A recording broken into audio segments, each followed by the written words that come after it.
Hey, yeah, y'all already know what it is, man. It's your boy Reek the Villian, a.k.a. Strong Island Golden Child, a.k.a. the Prince of Strong Island, because Rakim will forever be the king, you know what I'm saying? You know what I'm saying? And right now I'm rocking out with my boy DJ Shuttle, my nigga DC3, direct deposit, nigga. We giving it to you niggas directly, nigga, not from no middleman. You know what I'm saying? This is a wire transfer directly to you, nigga. You heard? Strong Island, stand the fuck up. What up? You know what it is, man. It's going down right here live. Direct deposit, episode 10. Your host, DJ Shuttle, executive produced by my guy, DC3, Central Station. You know what that's all about. Filmed and edited by the one and only one, Interlude Films. Inspiration, our brother, Craig Heron, a.k.a. Nightwolf. You know what I mean?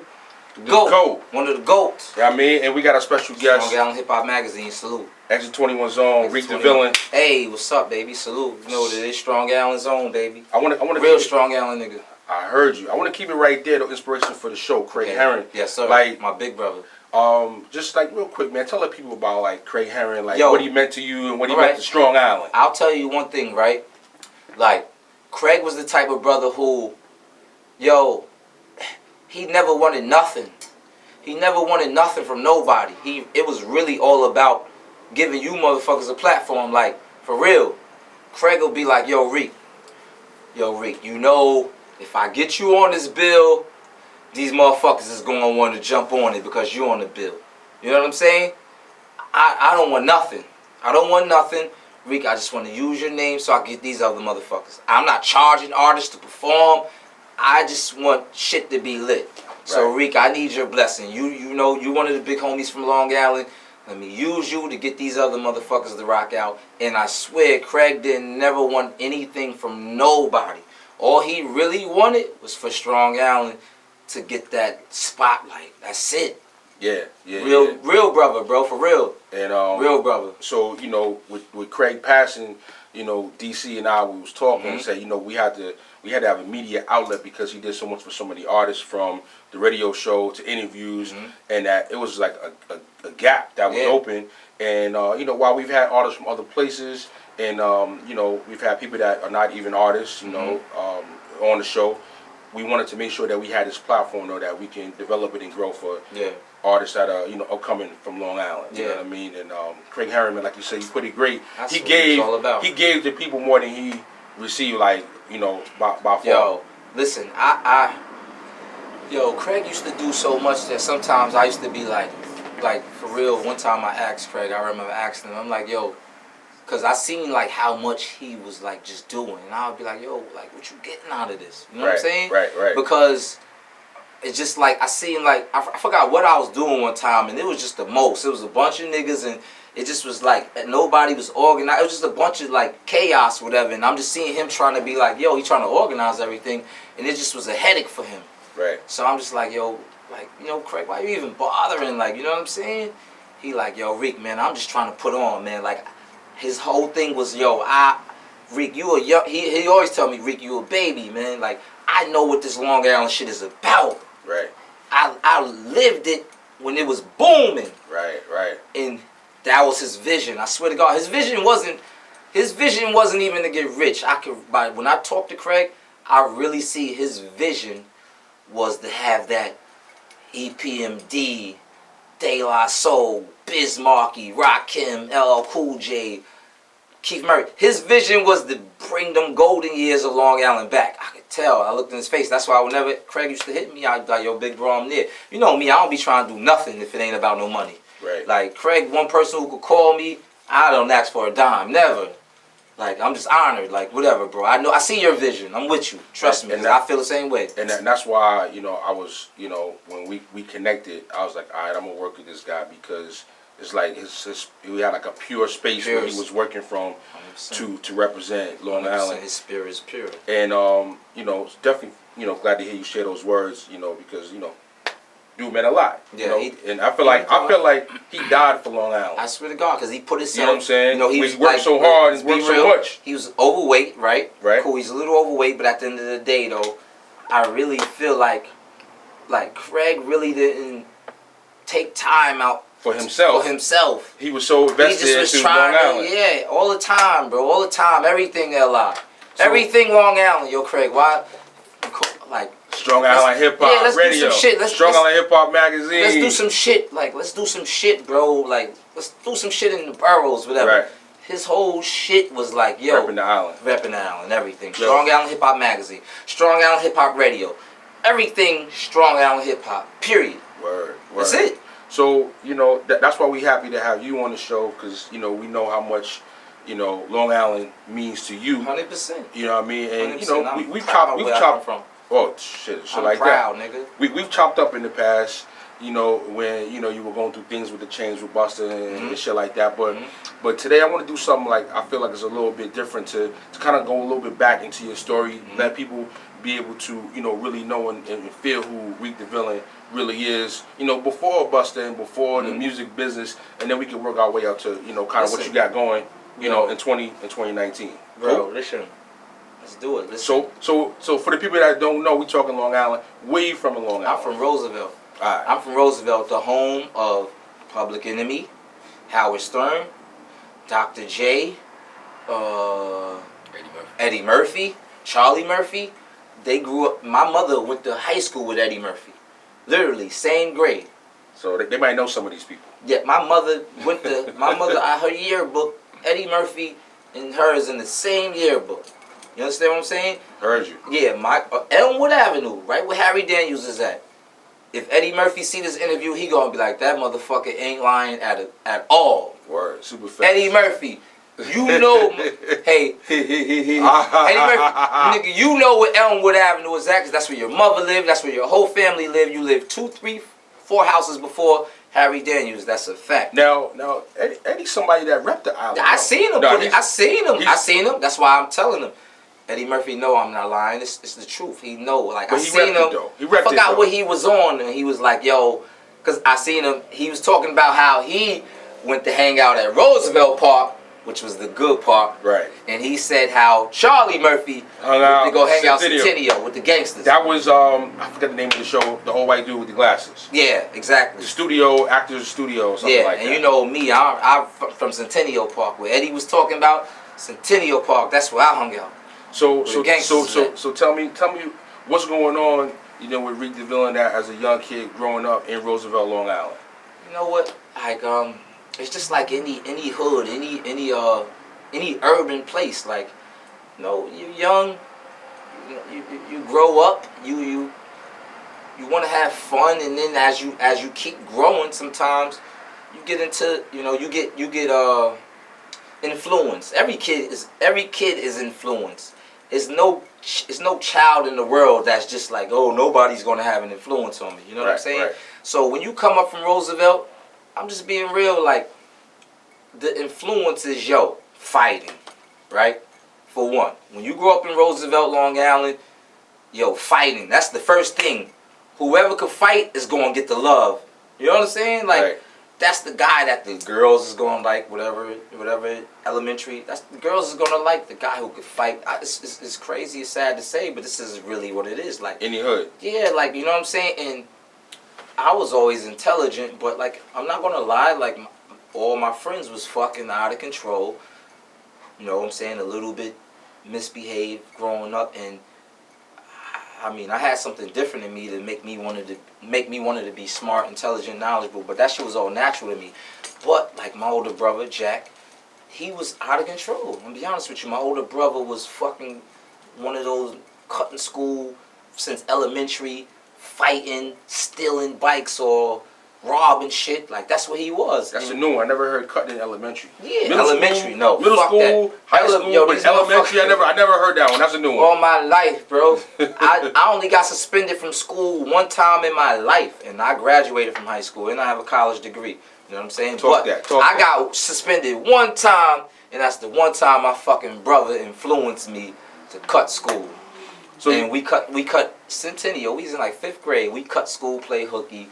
And then when we came at the end of school, because the shit was over, we tried to come back in school like the last 30 minutes, and the teachers called us.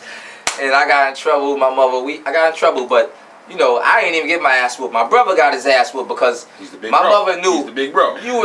I was with the shit, but my mother just was like, you influenced him.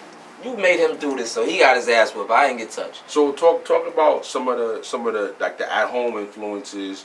You know, not only your bro, but like you know your parents and like kind of like what their life was like and kind of how they steered you to mold you to become the young man you became. So, all right, growing up, you know, I had the type of family that was a lot of my aunts was on some, you know, like deep into the church, but my mother specifically met my father, Ronald Williams, Ron Duala, and you know, he introduced her to you know, the 5% Nation. So when I came up, most of my family was on, you know, church time, but from a baby, my name is Tariq Rondu Shamel Williams. I was born into the 5% Nation of Islam. So for me, it was kind of like I've always had that.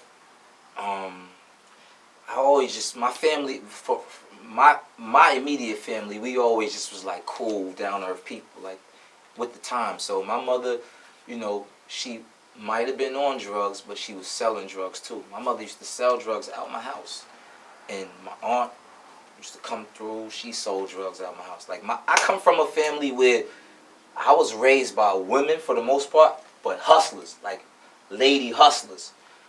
They were women, but they sold work. They sold drugs, and I watched it. Like, you know, I didn't know, but like my house was I grew up in a trap spot for real. Like I grew up in a trap spot. At what age did you realize what was happening? Around like maybe 9 or 10, I want to say. 9 or 10, I realized it because you know how I go when people smoking crack, doing cocaine. Yeah, smell. You smell. You be like, what the fuck is this smell? That shit stink. I swear, I hate the smell of crack. And then that comes with people arguing. You a baby. You in 4th, 5th grade. You hear the arguments in your house. Yo, nigga, you better give me my $10, nigga. Such and such. You can hear it, and it's like, yo, this argument is about drugs. You understand what I'm saying? So maybe 4th or 5th grade is when I really start realizing, like, yo, these people are in my house arguing about drugs. They arguing about money over drugs. And, you know, my mother, she thought she was cool and slick, but, you know, I was intelligent, man. I wasn't dumb. So you did the knowledge to it. I did the knowledge to it. I seen what was going on. And then, you know, it was cool. But by the time I got like 13, 14, 15, you know what I'm saying? And I really started being like, yo, these niggas can't come in no more. I started beating my mother friends up, me and my friends, 14, 15 of us. You know, we only 13, 14, 15, but it's 10, 11, 12 of us. We start beating my mother friends up. Yo, nigga, don't come to my house no more. I'm telling you, I know why you at my house. Don't come to my crib no more. Nigga don't want to respect it. Me and my friends riding bikes, we see him, I'm beat. Like, that's how I grew up, bro. Beating the shit out of my mother friends. Grown men, we teenagers in 9th grade, but we fucking grown men up because I'm like, yo, I told this nigga don't come to my crib no more. My man's is like, this word, what up? Let's do it. So at no point was it like something that you needed to, I guess, join the family business, if you will? Is that the way to put it? Nah, it wasn't. I was the baby, bro. All I wanted to do, like, I'm not a nigga that's ever going front about my life and act like I was just the street nigga all the time. Like, bro, I didn't really get involved with the streets as far as on the hustling tip until my mother finally, when I was in 12th grade, my mother finally said, you know what, my mother's the baby out of all her kids. She's the baby out of all her siblings. So my aunt ended up getting arrested and having to go do a little time. 4 or 5 months, whatever, and that's when my mother decided to, yo, you know what, I'm gonna go clean myself up too. So when I was in 12th grade, middle of the year, my mother went to join the drug program, and you know they do the orientation shit where you can't speak to them. They got no family contact. 30 days. Yeah, so you know what I'm saying? Like my uncle and my aunt was like, yo, y'all gotta pay rent. They wasn't giving me and my brother no slack. Because we were babies. Yo, your mother's social service paid this amount of money to us, and this is what y'all gotta pay. So I'm in 12th grade. Like, I mean, I had little summer jobs in the summer, never nothing crazy, but from there it was like, damn, I gotta pay rent. I'm 18 years old. So that's when I started hustling. That's the first time I started hustling, selling anything. Yo, I'm 18 years old. I gotta pay rent. Yo, I gotta do something. And that's when I started hustling. First time. Before that, I never sold no drugs, bro. I never sold nothing to nobody. I was one of those kids that just wanted to play sports and deal with some girls and fuck around with some little girls. I heard you was alright in football. Nah, yeah, I was good in football and basketball. I was a top-notch athlete. I'm not gonna lie. I'm not somebody who just was doing it. I was a top-notch athlete. Anybody from Roosevelt will tell you, oh man, y'all know Reek on some rap shit. I know that motherfucker from sports. Running back. Yeah, we called him Speedy in football. And in basketball, niggas called me Zeke, like Isaiah, like an impression of Isaiah or Tim Hardaway, because I was good. I was really good. Yeah, I was good in sports, bro, 100%. But you know how it go. And you get involved with the streets, nigga, you be like, man, fuck all that shit. I need money. I ain't playing no sports. You gotta pay rent. Life is real. My nigga, a lot of people got it made. I didn't have it made. 18 years old, my brother was 19. Nigga, we had to pay rent. Straight up. No, my aunt and uncle didn't tell me, we got you, you good. My mother joined the drug program to try to clean herself up. Yo, this is what your mother paid us a month. Y'all got to pay us that. And that's when I started selling drugs. That's definitely a lot to ask at 18 years old, for sure. 18 years old. I didn't go back to college till I was 20 because I took those 2 years to really I ain't got time for college. I need a place to live. Like, I gotta have this money for these people. Heard you. So now during that teenage time, my understanding is you had a cousin, right, that was in a rap group called IGT. Yep, Valentino. God bless the dead. God bless his soul. Yeah, Valentino, Crack Val. So Crack Val grew up on West Fulton since I was a baby. Like Roosevelt. We still in the Ville. Yeah, we still in Roosevelt. I'm just painting the picture. Nah, yeah, picture. We still in Roosevelt, New York, Roosevelt, Long Island. I grew up on West Fulton. West Fulton is the block over from Centennial, where the legendary tournaments took place. Centennial Avenue Park. So Val lived all the way down at the end of the block towards Pennsylvania. I lived in the middle part. And those are the ones who made me rap. I was a baby. I was 8, 9 years old. I didn't have no curfew. I had no curfew. You know what I'm saying? My mom's was a little bit, she just was on her time doing, she wasn't, it ain't like I could just be out by myself, but I had cousins that were grown. Right. So my cousins in them are 15, 16. As long as I'm out with them, you good. Right. But still, at the end of the day, when you 7, 8, 9 years old, you should have your little ass in the house. It don't matter. That's a fact. But I didn't. My mother was a little, she just was into doing her time. And, me and my brother had that freedom to, you out there, as long as you outside with your cousin, you good. 3 in the morning, me and my brother. I'm 7, I'm 8, he's 9, 10. We outside to 3 in the morning. Yeah. Babies. Yeah, it's not the average life of an 8-year-old. Promise you. If I'm lying, I'm flying. We out there. 7, 8 years old, 3 in the morning. We out there. So I want to hear a little bit about your introduction to rap. You mentioned your cousin Val. Mm-hmm. Your introduction to rap. Who influenced you? I know Val, but who else influenced you? The crazy part about it is right. All right, it got serious for me. It got serious for me by the time I started rocking with Val and my cousin Ike. But my family was just on the shit. My cousin Day, he's older than Ike and Val. He was rapping. I used to be first grade, and this was back when SP 1200s was the shit. SP 1200s. These youngins might not know about that. If you had SP 1200s and you were a DJ, you was the shit. So my cousin Day would come through and fuck with my cousin Ike, and they would record little demos. He'd have his little, flip up notebook pad. Mike plugged into the actual DJ shit and spitting. I was a baby yo, what y'all doing? What y'all doing? Yo, he rapping. I seen what he was doing. And then I had 2 cousins from Freeport, my cousin Sean Du and my cousin Bourne. Those is from my father's side. Ike and my cousin Day is from my mother's side. Sean Du and Bourne, they from my pop's side. So I remember one time it was in late 80s. I was over there. They was writing raps. I'm like, what y'all doing? They both in the kitchen, beats playing, writing raps. What y'all doing? They tell me writing raps. I'm like, I want to try it too. They I'm like, nah, for real. They give me little white index card with 8 lines on it.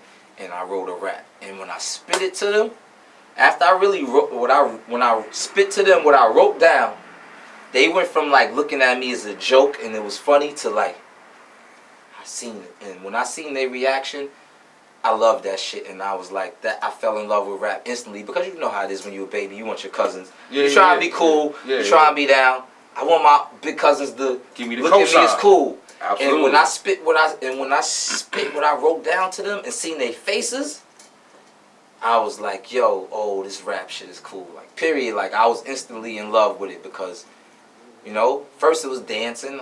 You know, you want to dance, whatever, and they come dance for the family. And then when I spit the rap and I seen the reaction on their faces, I was like, yeah. Okay, so from there, when did you get to maybe recording for the first time or anything like that? My first time in the studio was I was like 13 or 14. So, you know, my cousin Boone and Sean, they ended up going to jail. You know what I'm saying? We started out around that time. They ended up getting locked up. My cousin Day Day and my cousin Ike, though, on my mother's side, you know, they didn't get locked up. They was still around. So, when I was like 13, I had a cousin named Joseph who, he was on gospel time. His family, like, you know, so like I said, my family's big on church, the majority of them. So my cousin Joseph was on some gospel time, and he had bought a studio. He had bought a house in Freeport and put a like state-of-the-art studio in there. Like state-of-the-art shit. Studio was crazy, but for like gospel purposes. And then my cousin Ike was like, yo, man, you gotta let your little cousin in here. I don't know if you heard him rap. And my cousin Ike said, rap for him. And I rapped for my cousin. And he was like, his language is it's too much profanity. I don't want to allow that in my studio. So my cousin Ike had to end up really, really talking to my cousin Joseph, like persuading him to let me record in it. And by the time he finally let me rock, that's when I was in like 9th grade. I think I recorded my first recording was like 9th grade. Shout out to Joseph. Yeah, and I did being flexible. Yeah, I did a record called Bodies on the Tongue. That shit is a wild pause right now. But back then it was Bodies on the Tongue. I was talking about catching bodies with my tongue, like I'm murdering niggas. But, you know, right now in this day, that shit sound crazy. Pause. Yeah, pause. That's the super pause. But back then, you know, this is what it is. Nah, but that was the type of, like, we talking about, like, Cannabis. At that time, Cannabis was my favorite rapper back then. Cannabis. That sound like something Cannabis would have said, too. I used to write every rhyme like a nigga was in front of me. You know what I'm saying? Right. Like now, I like to paint pictures, but back then, I used to write every rap like a nigga was right here, and I was just lyrical murder. Yeah, I'm murdering you, nigga. Body on the tongue. Yeah. Pause. Super pause. Super pause. Super pause. All right, we don't want no problems. Super pause. So, like, so you mentioned Cannabis. So growing up at that point when you really started to get like really locked in, Cannabis is one of the heavy influences for you. Yeah, Cannabis was, when he did that song called Buckingham Palace, I was like, yo, that shit just made me want to, like, I thought I was, dope in rapping. I had ill metaphors, and then when Cannabis came out and he did that freestyle over Capadonna beat, I speak of frequency, dogs I have trouble hearing. Cannabis is the lyrical version of German engineering. Raw metaphors leave you high for months, fly around the earth twice without refueling once. Ain't too many categories I could fit in when it comes to spitting, cause I'm overqualified for the position. Yo, when he started saying that shit, I was like, yo, I gotta step my shit up. Right. Nah, and that's what we need out here. Yeah, but like he really, Cannabis is the person, I'm gonna be honest with you, he's really one of the people that made me say, yo, you gotta step your metaphors up. Right. Yeah, you gotta come with something. Laser guided, lyrical hybrid, creating scripts so sick I gotta arm wrestle my pen to write it. Like when he was saying shit like that, and I thought my little punchlines was hot. Right. I was like, nah, back to the lab. I gotta step my shit up. Back to the lab. But with your cousin, being with IGT and being signed on Loud, what kind of experiences did you have, with them, shows on the road, like kind of soaking up some game, to the industry at that time? My first time going on tour was, I was about 15, 16, my first time going on tour, because back when they had the Double XL magazine, before, shout out to my nigga Smack, you know what I'm saying? Before Smack started to like battle rapping, right? Yo, Double XL is the originators of that shit. If I'm lying, I'm flying. Niggas is gonna see this and be like, yo, young boy know what he talking about. I promise you, Double XLs was the originator of the battle rap shit, far as like taking it from city to city. And I remember that. yeah, and I know when IGT, Ill Gotten Team was on Loud Records, Val used to be like, yo, Reek coming with us. You know what I'm saying? That's the first time I've ever been to Chicago. That was the first time I've ever been to Philly, besides going to Sesame Street as a baby. Like, where else we was at? Texas. I'm like, damn, I'm a baby. Like, I'm having to write notes to my teachers in high school, and, you know, for my mother to tell them, yo, he's gonna be away. He's gonna go away for 2 or 3 days. And that was all music shit. I still was in high school and they was taking me on tour. IGT was taking me on tour with, you know, Loud Records. Shout out to Steve Rifkin, Legato Sean, Old Hash, Belly Val, and Cleta Klepto. Yo, I was like the understudy. Right. You had 4 of them. I was the one that's like, yo, he's next. He's up and coming. So. And what's this experience like for you? Like, Yo, what are you taking in on the road? I remember, you know, back then it was innocent, man. It wasn't about no money. It just was about, yo, loving the competitive nature of it. It was like football and basketball. Like, I just want to show you I'm better than you. That's it. So Val used to take me to whenever he took me with him, people would do, you know, they would see the rap battles. They would do their performance, and then 9 times out of 10, at the end of their show, Val will call me up here like, yo, I got my little cousin with me, man. I'm gonna just make him come up here and spit some shit. And I would come up there and get on there and talk my shit. And I remember when we was in Philly, I got up there and talk my shit. The crowd went crazy. You know what it is, I'm a baby, so you know it's a little extra when you young. Right. The crowd give you that much more like, But Philly appreciate the bars, unlike probably any other city I've been to. I don't know about you. Philly and Chicago. Philly and Chicago, that's a fact. Philly and Chicago, nigga. Philly, yo. Especially Philly, though. I love New York. Bro. I love New York, but when it comes to this rap and this hip hop shit, about the culture. Philly is about the culture. I'm being honest. First and foremost. New York niggas, we a little more flashy. We a little more. Get money. Philly niggas is like that's culture. One city that. Philadelphia is one city that can't I respect. 100%. That's why you think Meek Mill is how he is. Why you think A.R. Ab, Dark Low, and Cassidy? These niggas is all from Philadelphia. These niggas all can rap because, yo, that's really what's out there. Like, at that time, matter of fact, the nigga who was smoking everybody boots was the nigga Shells. From New York. Shells was smoking. From Harlem, right? Shells was smoking niggas boots. I remember that. Bomb. Shells was smoking niggas boots. But I can't recall what nigga Philly had. Cassidy, I think he might have lost to. No. They had, damn, man, yo, Philly, but yo, Philly had a nigga that was nice. Shells was from Harlem, but I can't remember. Not the last Emperor. I think he lost to a nigga from Philly. But look, Philly, yo, bro. We on some hip hop. Yo, listen, right when them niggas called I'll never forget it. When they called me up, Val called me up to rap from Philly. And I smoked that shit, and the crowd was fucking with me. So we leaving the spot. We walking out. Yo, my nigga, a group of like 9, 10 niggas pressed me. Pressed us like yo. Like they want to battle. Yeah, not even on no fighting shit. Like just aggressively, but right. Like, nigga, son, alright. Yo, my man, a smoke him. Val, like, yo, Reek, you want? It's just me and Val. It's like 9 of them. I'm like, nigga, I ain't scared. Nigga, what you mean? He like, nigga, whatever. Like, cause I used to be on the battle rap shit. You know what I'm saying? Right. I kind of, you know, swayed away from it as I got older. But the young days, nigga, I was like, nigga, let's go. That nigga can't fuck with me. So, yo, I end up battling these niggas in Philly. I'm going against one nigga. Me and this nigga spin. He do his verse. I do mine. He do one. I do mine. The next nigga coming like, nah, hold up. I got this nigga. Boom, boom, and now they sending reinforcements. Now Val like, yo, hold up. Reek versus Philly. Yeah. Now Val like, yo, hold up. Val get into it. You know Val's a freestyle king. Right. You know what I'm saying? I'm spitting written raps. Right. But like I said, at that time I used to write every rap like a nigga was in front of me. So they all came like battle choice. Yes. Son ran out. He had 2 nice verses and he ran out.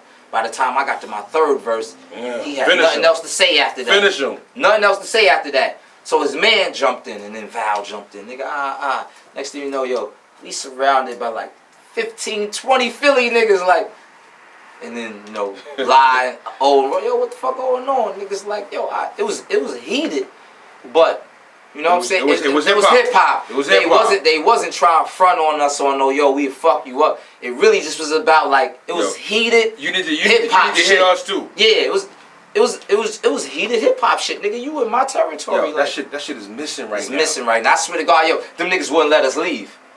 You know what I'm saying? Until you heard. Because the third verse, they gotta be heard. After I fixed the nigga on the third verse, and Val like this, yo, Reek, you out of here, come on. They like, nah, hold up. Yo, another nigga like, yo, nah, hold on, I got something to say. Like, real hip-hop shit. Like, nigga, you in my town, you gotta hear us. Like, you know what I'm saying? But, yo, Philly is about the culture, bro.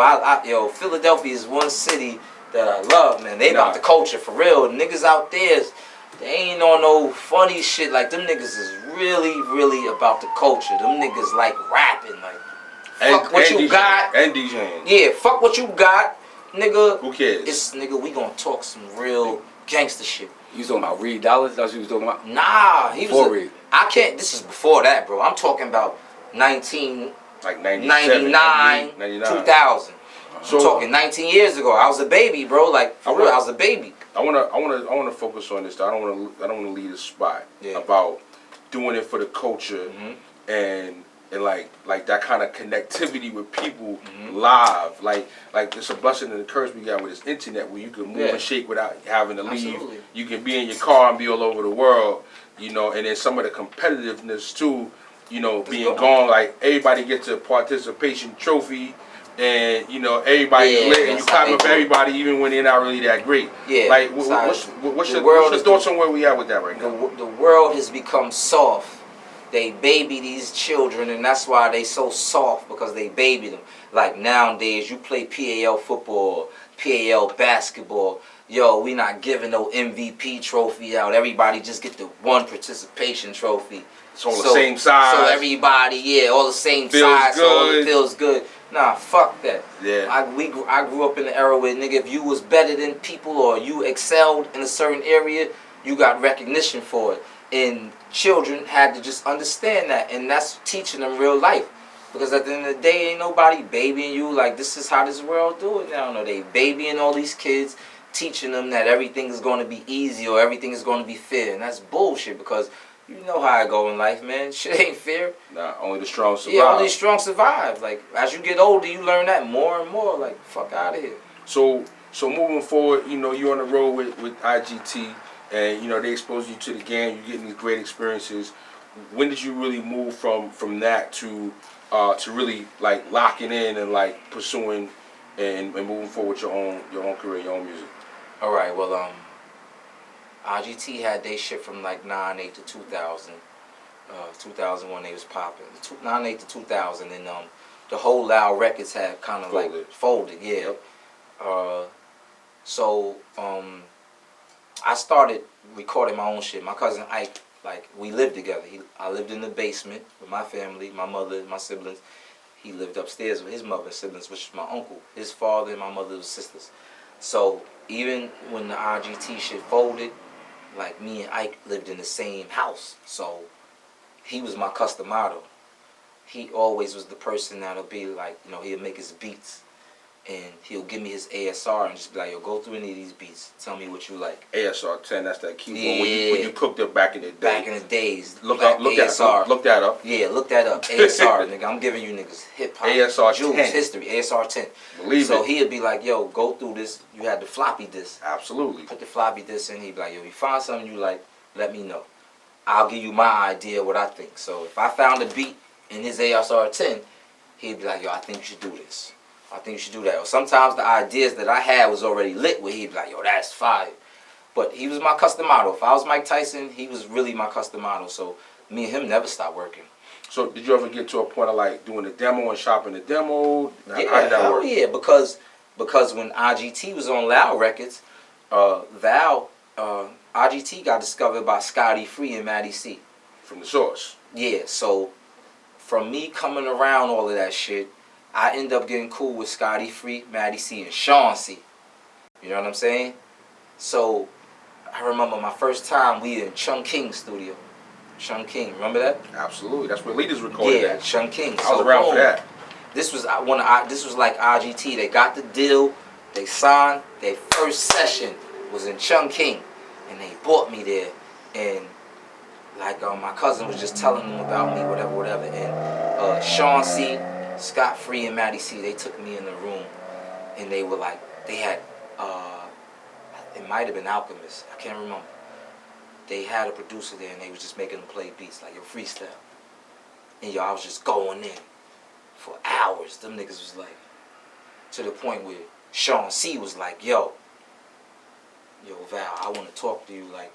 And from that point, that's when like everybody took me serious, because Sean C, Scott Free, and Matty C was like, yo, I want to set up some meetings for this little nigga, like for real.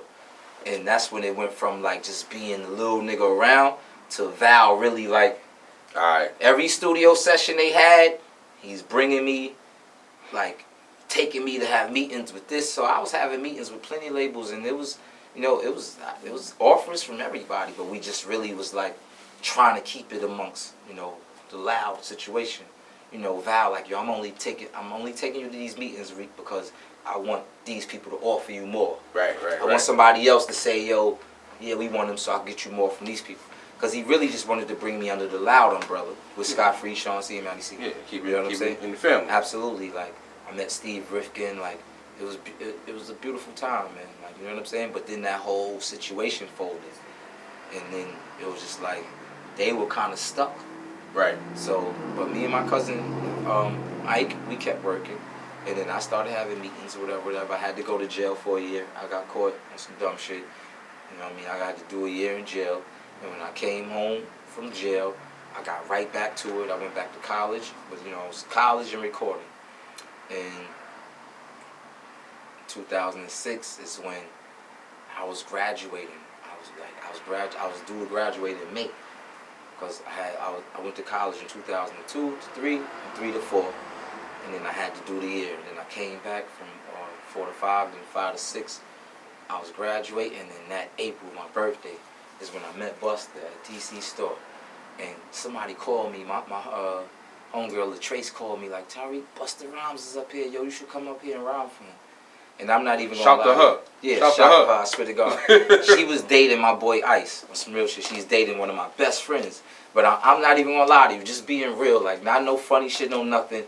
At that time, I wasn't really jacking Buster because I felt he was from Strong Island, and I used to always hear him shout out Brooklyn. So I swear to you, my response to her was like, man, fuck that nigga. No bullshit, on my daughter's forehead. This is shit that nobody ever realized.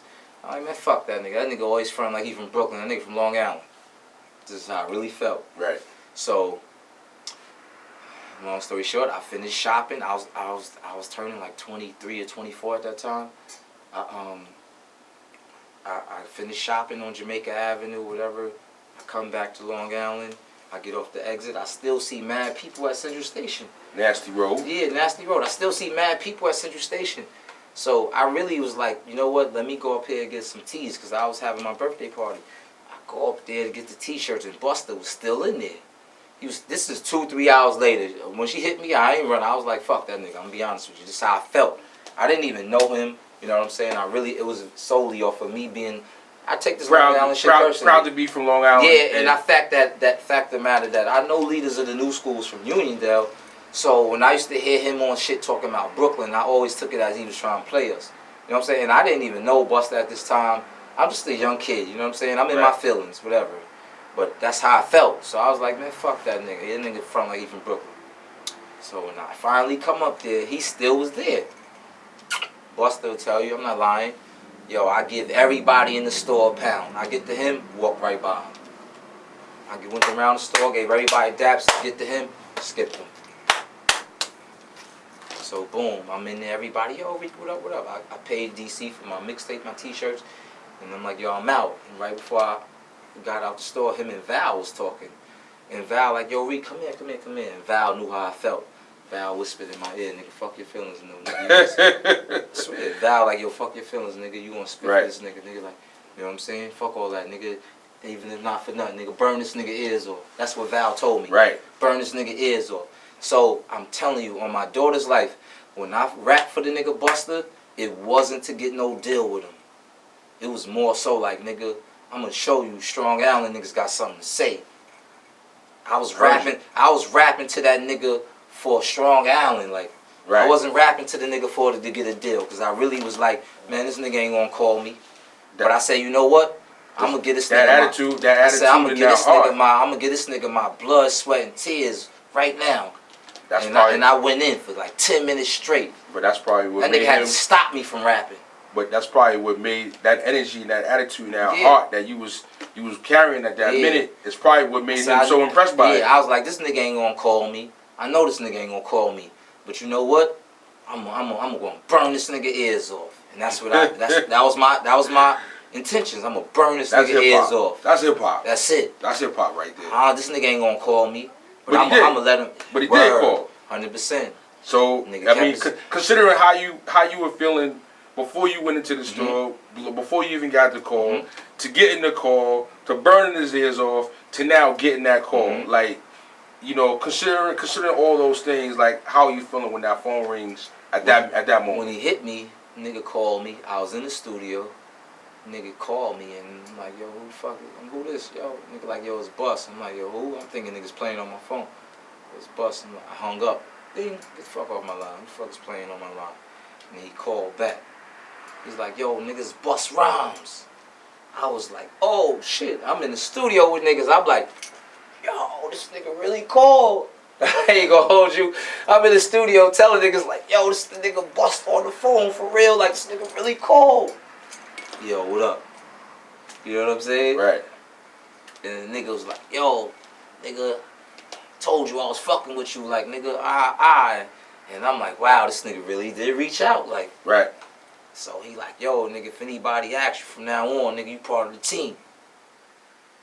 Word, straight like that. Straight like that. So I'm like, nigga, I'm riding. Say no more. I'm riding.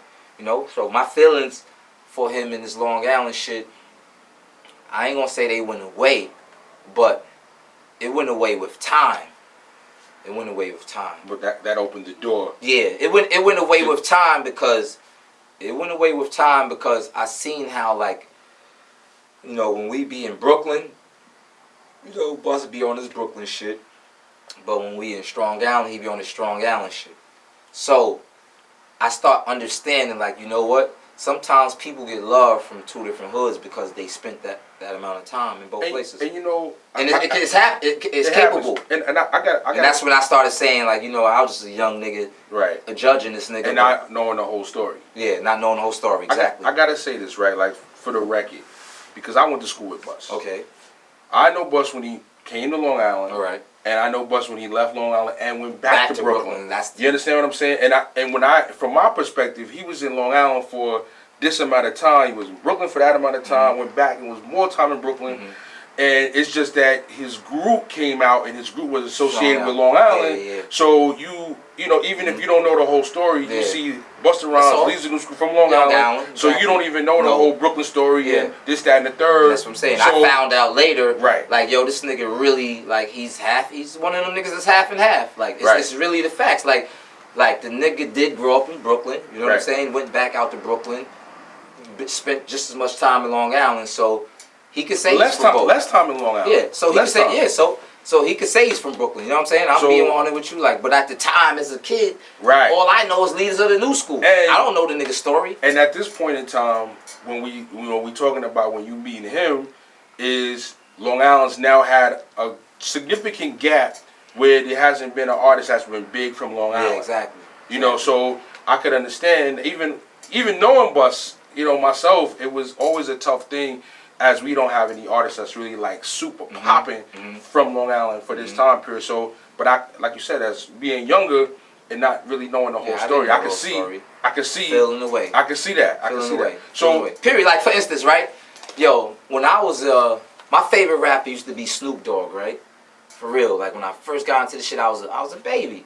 Snoop Dogg was my favorite rapper, bro. Right. When I seen them niggas do New York, big city of dreams, and them niggas kicked over the motherfucking Empire State Building, Snoop was gone. Yo, I hated that nigga Snoop for years. You hear me? That nigga went from being my favorite rapper to...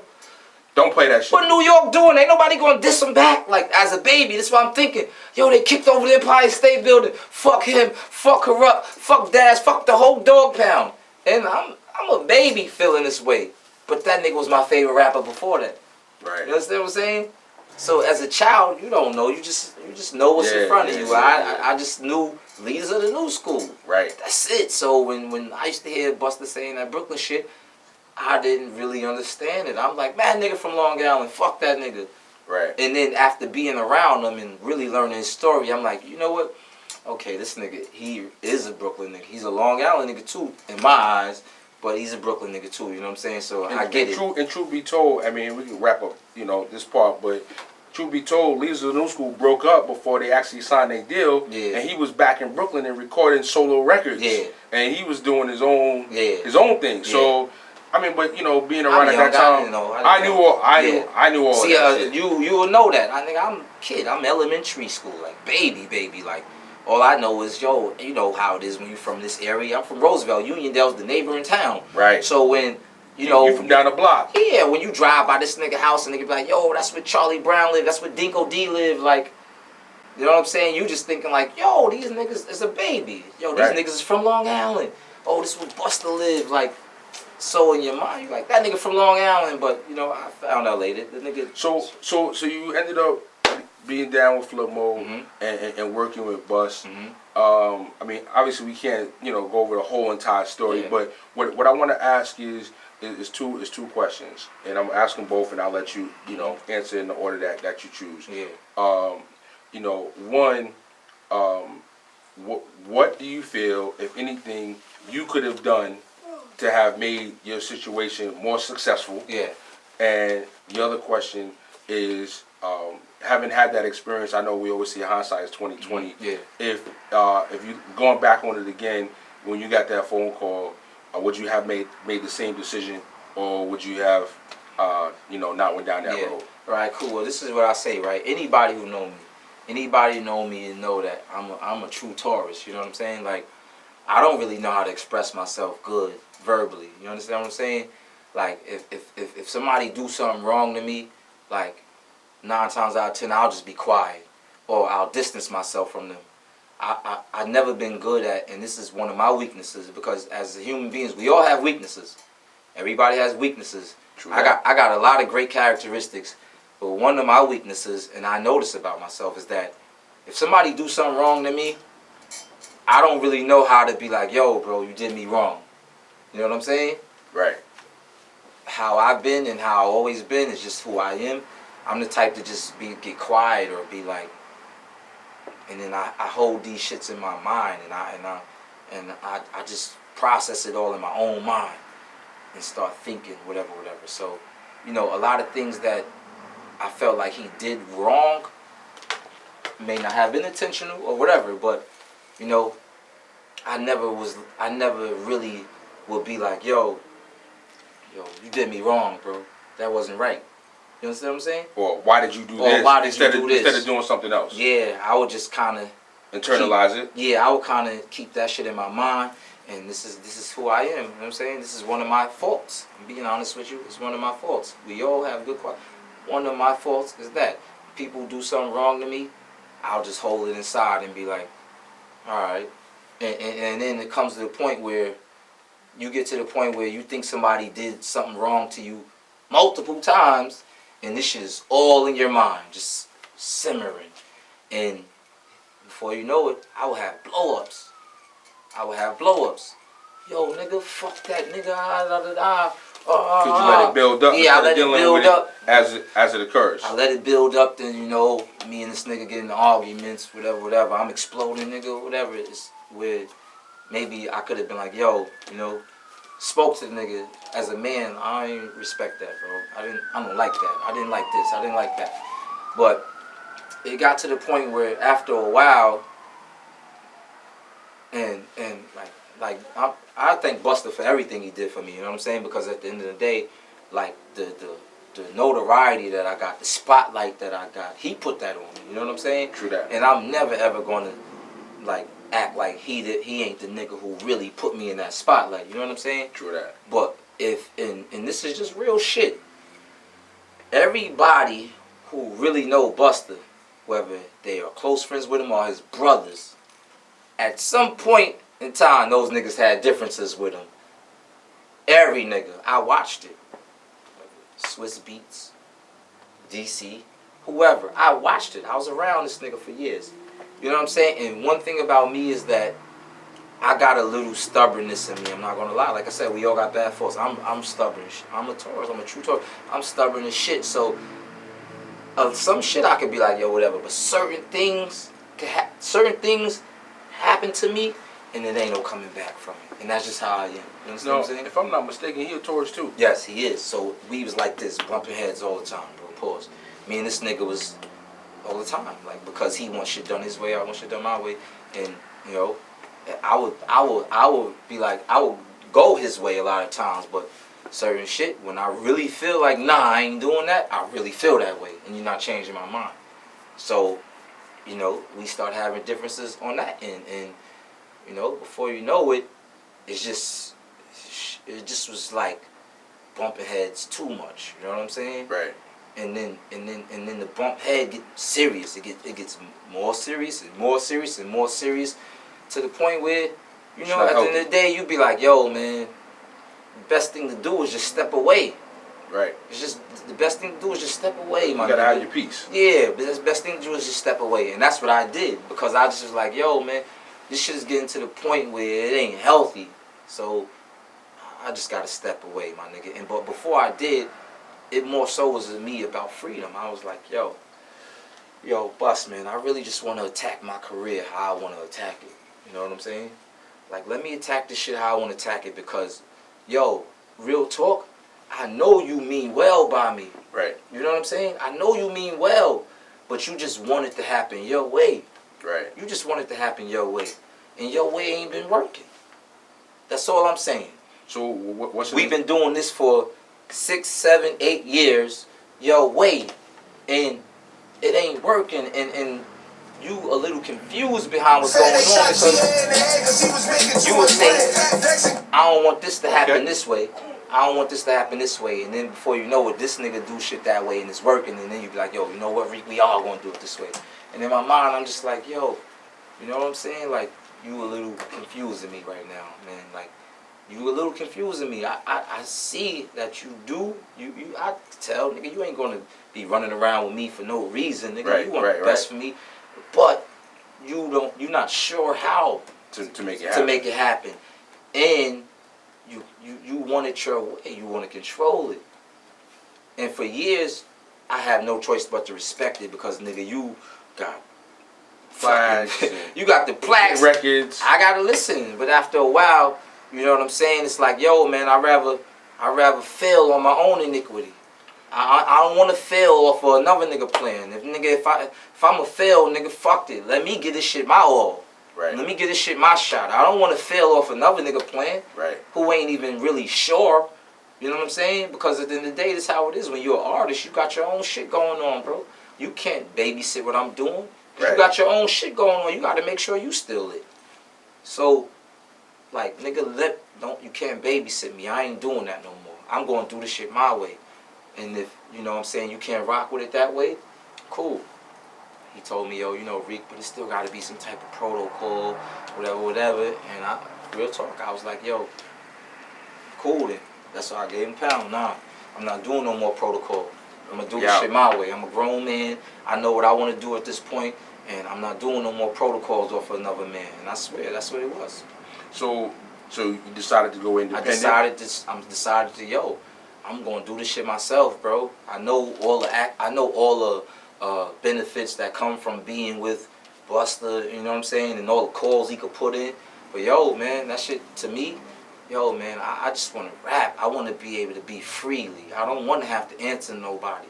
You understand what I'm saying? Right. No, I feel better. I feel better by being able to just be me and do me how I want to, as opposed to having to be like, yo, could I drop this single then? And the nigga telling me, nah, don't do that. Or, you know what I'm saying? You get to the point where you're 19, you're 20, you're 21, 22.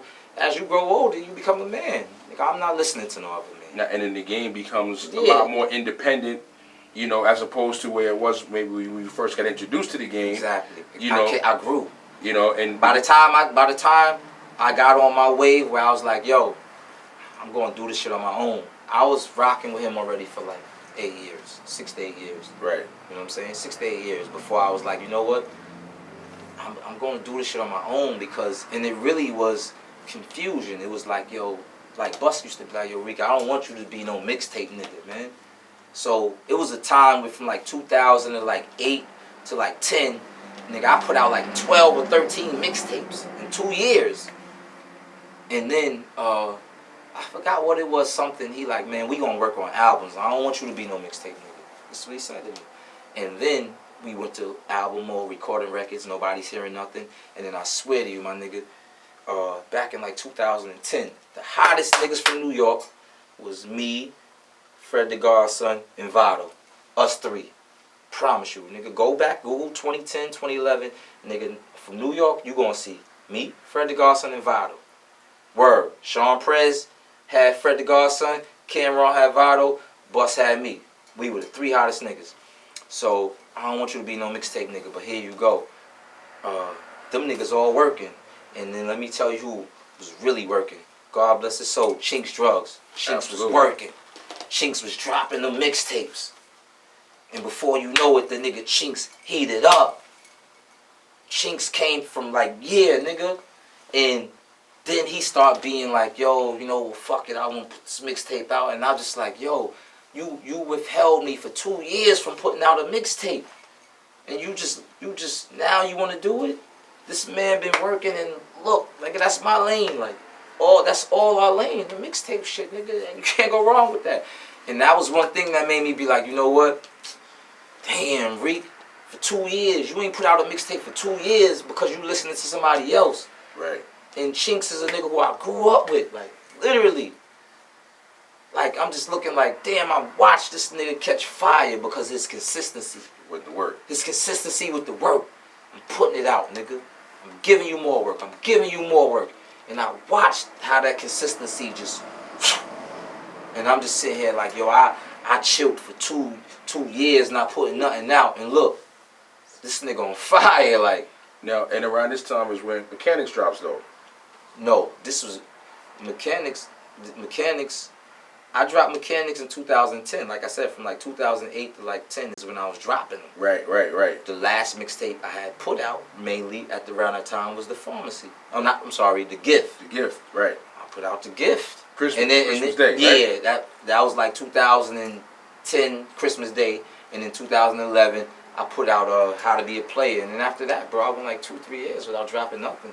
Because, you know, Bust, like, yo, I don't want you to be no mixtape nigga, And like I said, I know the nigga mean well, because at the end of the day, nigga, if I get the bag, you get the bag. Of course. But at the end of the day, though, sometimes it's just like, yo, man, I gotta take this shit into my own. Time ain't waiting for nobody, man. So speaking of time, let's move forward. So you decide, you shake hands, you're gonna take life into your own hands, if you will, and you start your independent journey from there. Let's pick it up from there and what you've done from that point.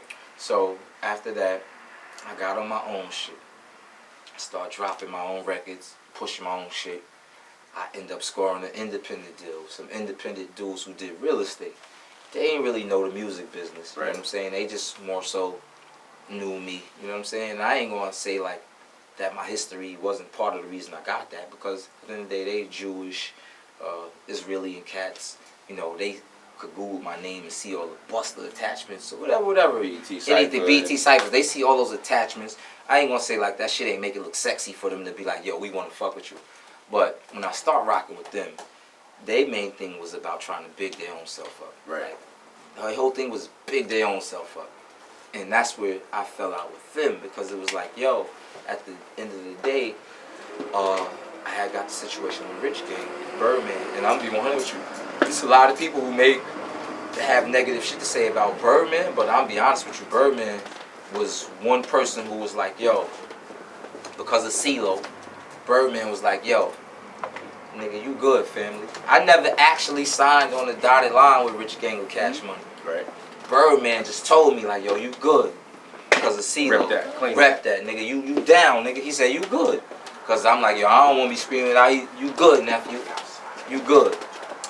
And that's when, you know, the Rich Gang shit started. But the crazy part about this, Birdman wasn't seeing nothing off I was doing. I was running around getting bread because of the fact that I had Rich Gang attached to my profile. Right. Niggas is giving me $1,500 to compose, $2,500 to perform, all of the strength of the Rich Gang Cash Money shit. So I like Birdman was the nigga to hold me down, but I had did a shout out to DJ Self, Money Nels. Niggas paid Money Nels to help me work a record with me and Lil Durk. No problems. Yeah, no problems. I had the radio interview with DJ Self. We did that. Me and DJ Self interviewed for like 30 minutes. But you know, I was on the show with like 2-3 other artists. He put that 30 minutes into like 3 minutes on the radio. So they like, oh, you didn't shout us out, such and such and such. And I'm like, yo, what are you talking about? I'm like, bro, trust me, I shouted you niggas out. I spoke about 1.1 records, whatever. I'm like, back in the day, Self made this shit. He cut it into 3 minutes. You know what I'm saying? And he chopped it up for what's sexy for the viewers. He chopped it up into what's sexy for the viewers.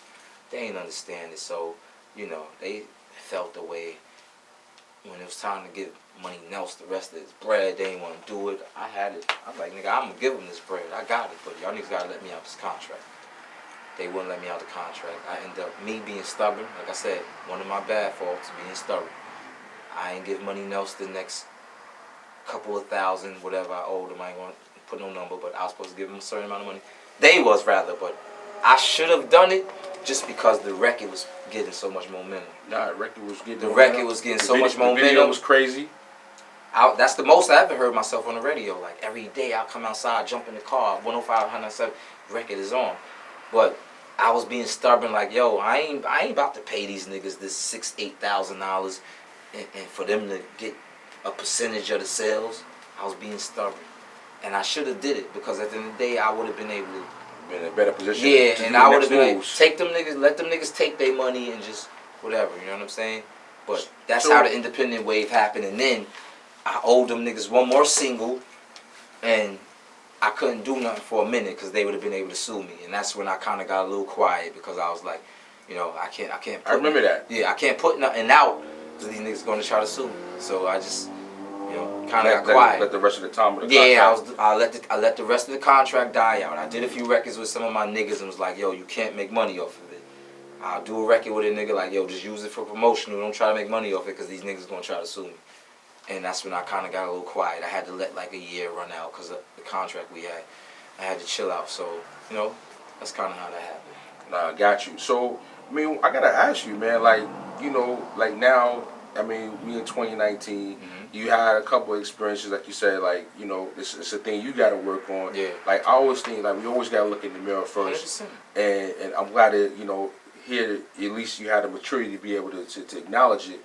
But as far as doing future business, are you feeling like you prepared to be able to do better business in terms of communicating with people as you reflect on these things? One thing I worked on, and it's crazy because I really just made that shit a New Year's resolution this year.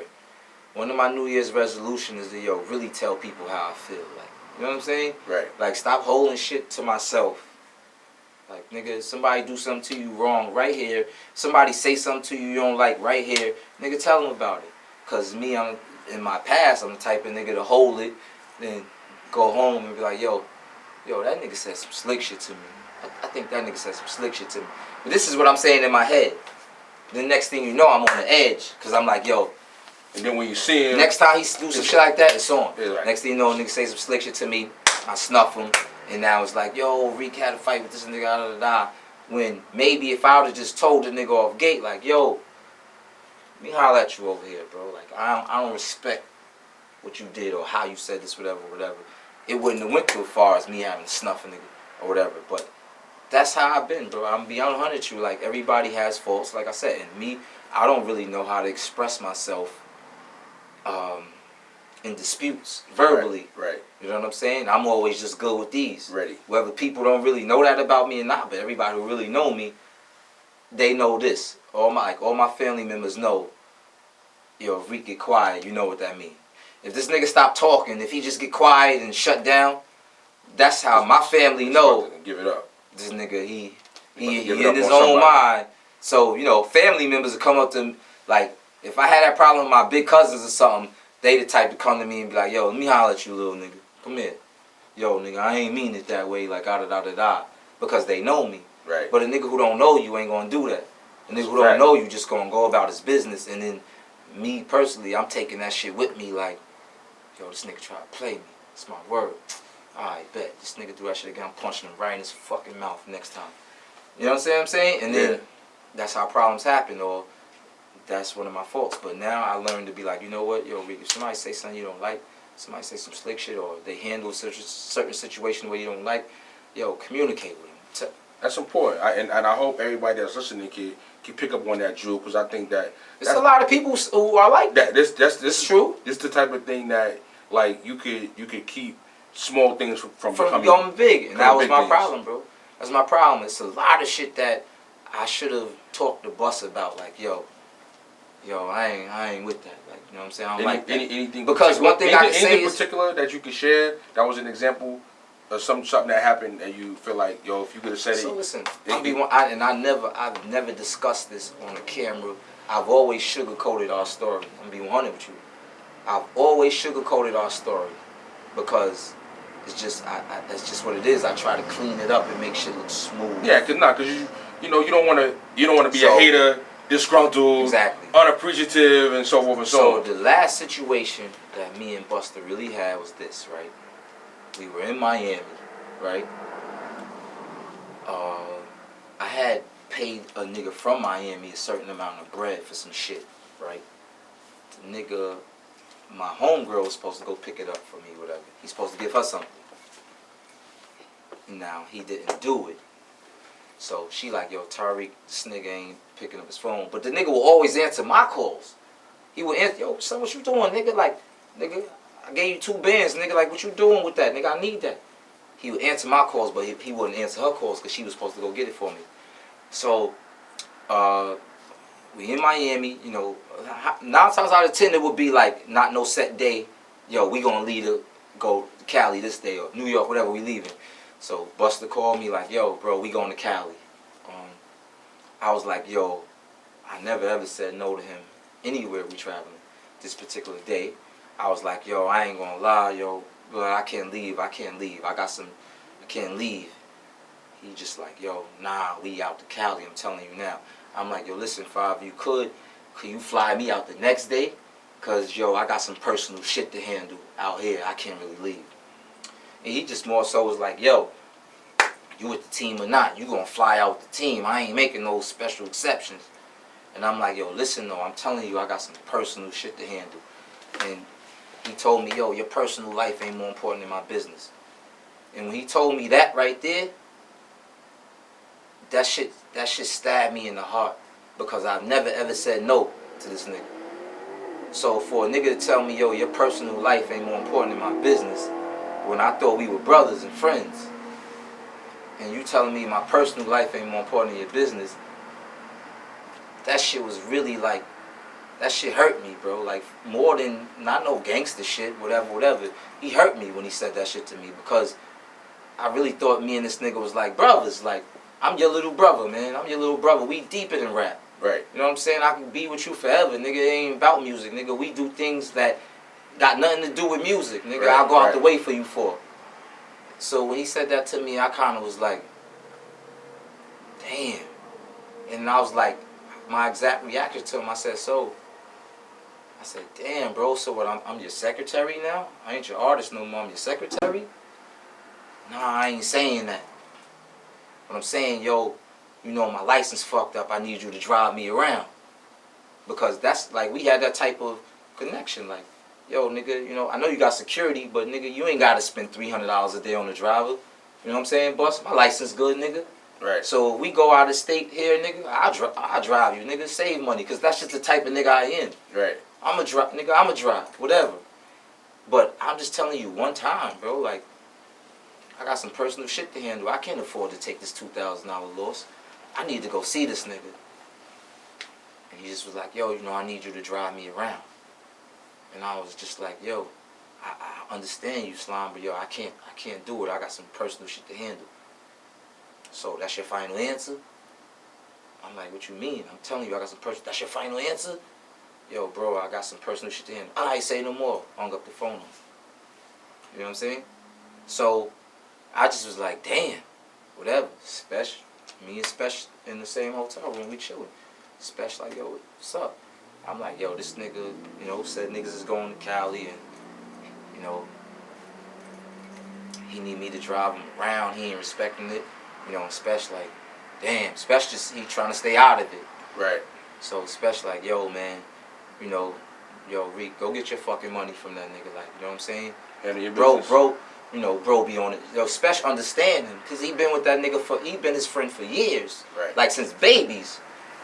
Yo, bro, get over it, man. Like, at the end of the day, yo, nigga, you gave that nigga $2,000, nigga, you better go get your fucking money, nigga. You know what I'm saying? And that was kind of like it. And then to come to find out, the reason he had to rush to California was for a meeting for OT Genesis. So you trying to make me shit on my own personal shit and go to Cali? That's the next man. Yeah. And it's cool because I would have did it anyway, because OT Genesis, nigga, I'm the one who really introduced them. I'm the nigga who co-signed OT Genesis on my daughter's forehead. If I'm lying, I'm flying. OT Genesis will tell you that. At the time, Buster was going through it with Jado. He was going through it with Spliff. He had problems with all of them. Me, him, and Special was flying around everywhere. City to city, me, him, and Special. You know, me and Buster even had a talk one time, and he's like, yo, I don't know if I want to do this artist shit no more. In terms of working with artists? Yeah, he's like, I don't want to do this shit himself. No more. Yeah, no, but just period, because him and Jado had a little situation where Jado, not no disrespectful shit, but Jado kind of was like, yo, you know, I respect you, big bro, but things is just not happening the way I want it. I'm going to bow out gracefully and try to do it on my own. Like, you know what I'm saying? And they agreed, okay, no problem, it's cool. So at the time, Jado was doing his own thing. Bust and Spliff, they brothers, so they got some shit going on that's deeper than music. They wasn't really rocking. It was just me, him, and Special everywhere. Word. So when they was in Cali one time, I seen OT Genesis perform the touchdown, nigga, record somewhere, and I'm like, I was blown away. That nigga was a superstar. I was a fan of his off gate. I seen the nigga rock. I'm like, yo, this nigga's dope. And after he performed, I went up to the nigga and was just like, yo, my nigga, you fire, son. Like, I ain't gonna lie, son.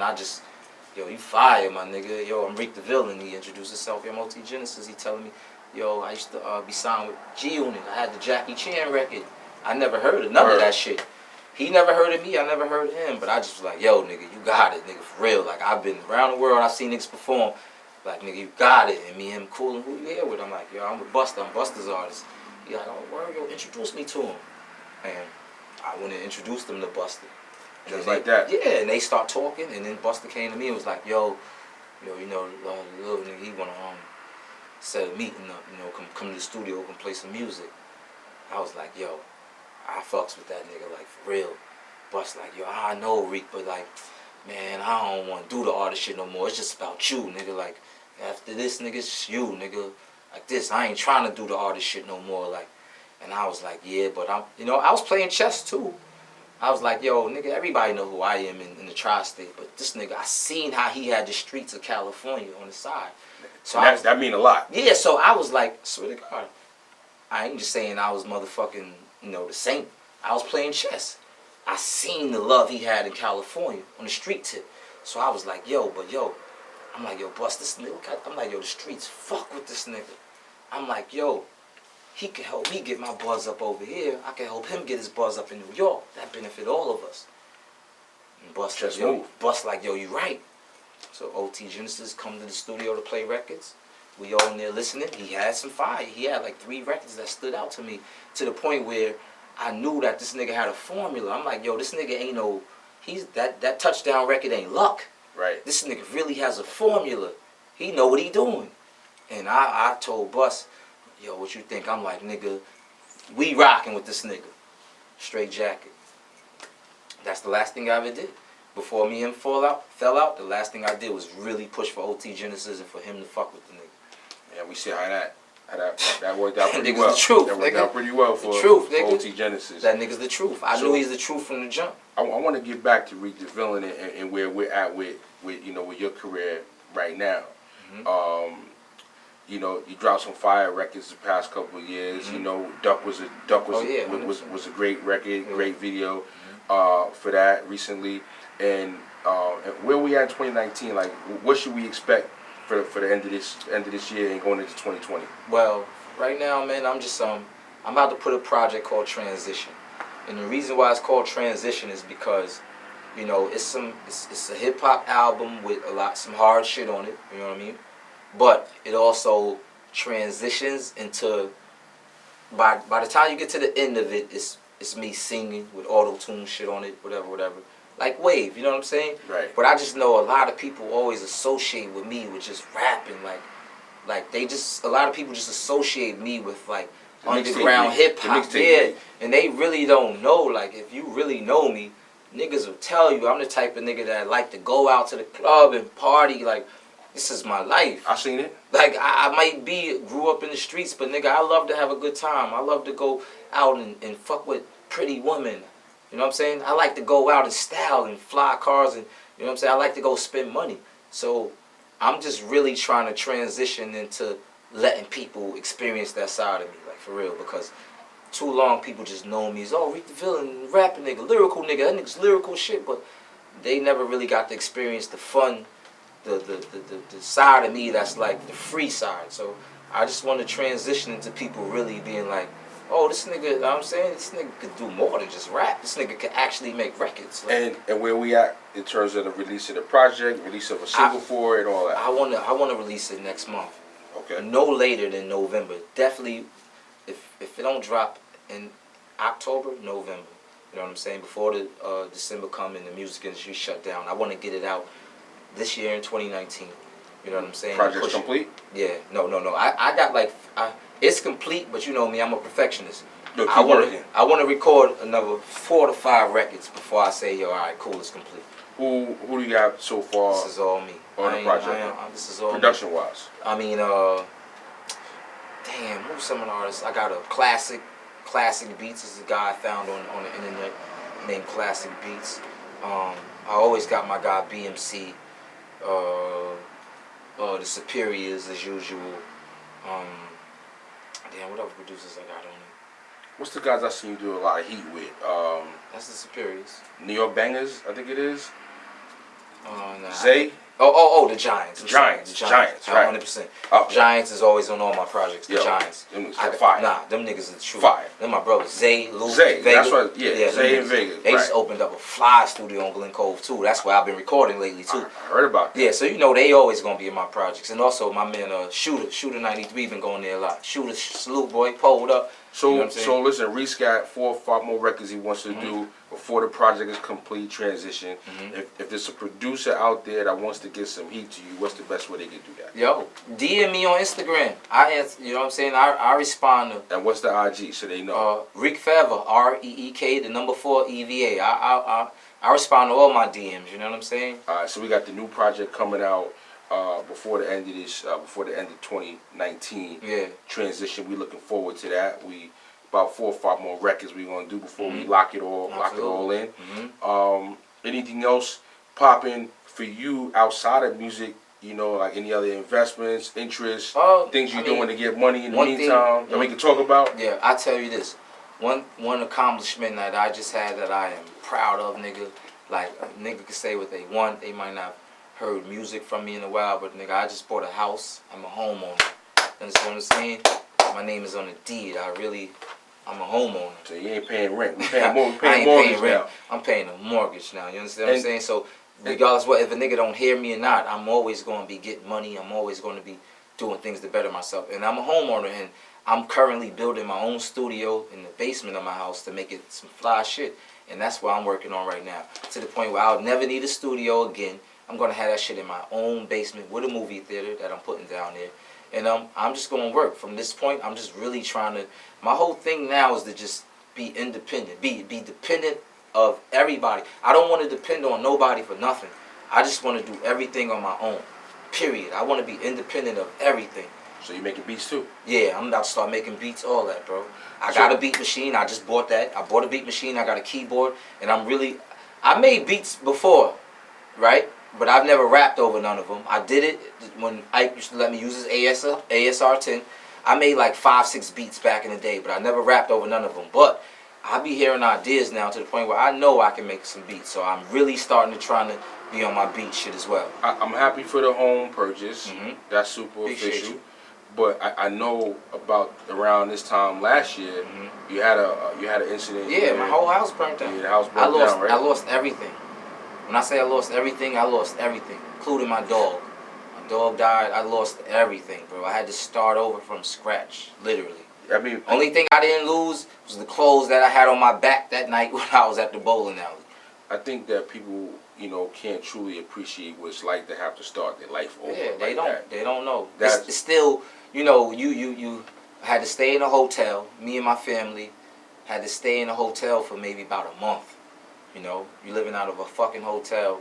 My daughter crying. She used to be in her room with all her toys. Right. She got nothing. But I'll be honest to you, and I'd be the sucker if I don't big up and say that I had niggas pull up on me. I ain't gonna lie. I had some real niggas pull up on me. I had my nigga Kiko from Next Level pulled up on me. My nigga Rico, who been running around with French and he used to run around with 6ix9ine, he pulled up on me. My nigga Driss. I know I'm probably forgetting people. My big bro Noah Burrows. Yo, I had some people pull up on me and just, whether it was toys, my daughter don't need this no more. People were sending me bags of toys. My daughter she didn't miss a beat. You know what I'm saying? I had people pull up on me, yo, here, Reek, $500 handshakes. Here, nigga, yo, whatever. Here go dropping off a bag of clothes from Macy's. You know what I'm saying? I'm appreciative. I had real people pull up on me, and that's when you really know who your friends is, because I had a lot of people who I thought would pull up on me at that time. Right. With something, box of drawers and socks, who didn't do nothing. No, and these are the people who were closest to me. They didn't do that. Like, the people that were pulling up on me were people who didn't have to. People who I would still have the same love for them if they didn't do that. But people were pulling up on me, bro, with clothes, whatever. Like, I just said, damn, man, there's still some real niggas out here, for real. That's a fact. Yeah, definitely is. Ain't I a lot of them. Everything. Ain't a lot of them, but it's a few. Nah, ain't a lot of them. I lost everything. I lost all my jewelry. I lost everything, and I had an apartment. Like, you know what I'm saying? At that time, I wasn't a homeowner. I had an apartment. Right. So, I didn't have no renter's insurance and none of that. I never even thought about none of that. Right. So everything that I had, I really lost. My Rolex, my Cuban links, all those shits down the drain, lost. Well, I'm glad to see that A, we have some people to help you get through that, and B, that now you're in a much better place. Yeah, definitely. With the new home purchase. And lining up the home studio and all that. Yeah. I'm looking forward to recording my first record down there. You know what I'm saying? Yo, whenever. And tell BZ, tell Turb, he could pull up whenever. I swear to you. Like, the way I got it set up is it's a lounge. He could pull up, you know what I'm saying? Whoever come through can spend the night. I'm not letting nobody but family come through, because I'm not letting no strangers know where I live. You know what I'm saying? Only niggas that can pull up is family. You know what I'm saying? Gotcha. But the way I got it set up is it's set up like a real lounge. I got a bar down there. You know what I'm saying? I got a movie screen, literally. And we got the homeowner's insurance. Yeah, I got all that shit. We got the homeowner's insurance. I got all that shit. We live and we learn. I'm a homeowner now. I ain't renting. Like, you know what I'm saying? It's a big difference. That's a homeowner. Fact. Homeowner. Some shit go wrong now, nigga. I'm getting paid.